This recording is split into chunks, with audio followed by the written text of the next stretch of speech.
mga kachika, aniya na ang showbiz balita. Blackpink, kikatakdang mapagawas sa ilang bagong kanta.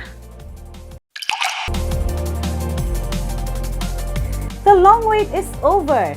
Sa mga fans sa Blackpink, sunod buwan na ang ikatakdang pagpagawas sa ilang bagong nga kanta.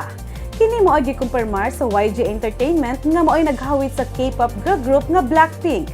Ang maong kumpirmasyon giluwatan human sa migawas nga report sa Star News nga nahuman na og records la Jennie, Lisa, Rose ug Jisoo sa ilang bag-ong album ug nakahimo na usab og music video. Taod-taod usab nga wala kapagawas og bag-o nga kanta ang Blackpink. April 2019 sa dihang gi-release sa K-pop group ang kanta nga Kill This Love nga miani og daghang pasidungog ug pag-ila. Gani, miabot na og 1 billion views ang maong kanta sa YouTube. Kini ang inyong Bisayang Chikadora, hangtod sa sunod!